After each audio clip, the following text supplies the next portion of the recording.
What's up, everybody? I'm Josh, Make the Uber Geek. Thank you very much for joining me here on Pretty Dece, your daily entertainment and pop culture podcast.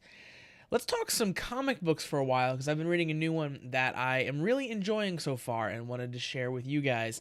And that is The Once and Future Queen.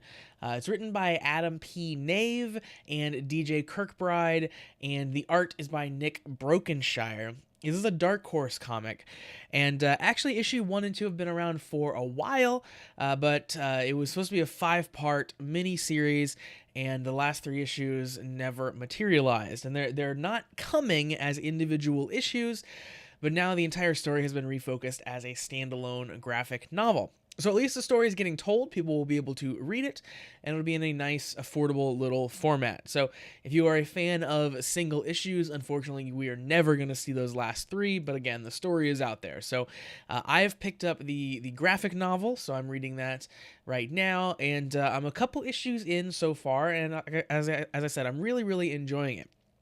So, the Once and Future Queen follows Rani Arturus.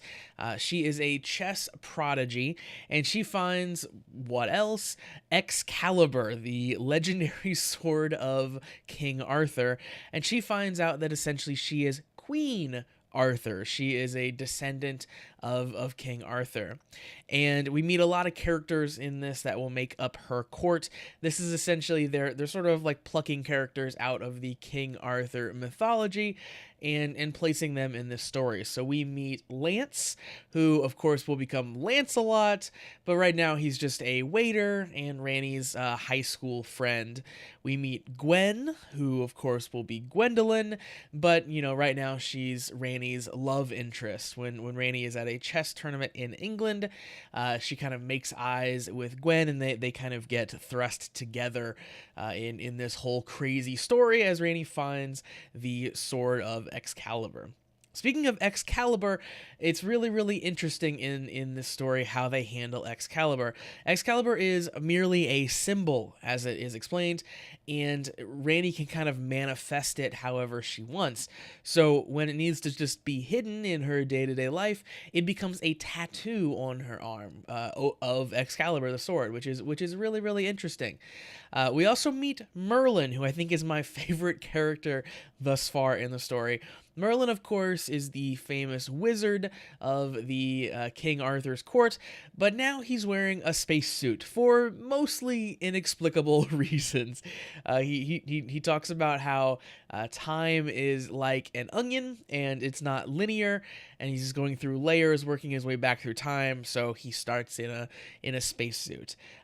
Merlin is awesome in this. He's very snarky. He's very British. He kind of goes off on rambly stories, and at the end of episode, or at the end of the first issue rather, he just looks straight at the camera, as it were, and gives a little synopsis of things that have happened so far. So I like Merlin a lot. I think that he's a really interesting character, and he's super fun. In the second issue, he has to teleport everyone, and he says like, yeah, I can do that on occasion.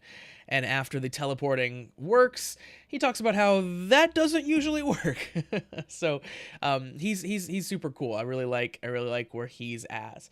In the first issue, they explain that King Arthur that you know of, the Knights of the Round King Arthur, was merely a fraud used to serve the needs of a fractured country. And of course, Rani here is the true heir to the King Arthur throne.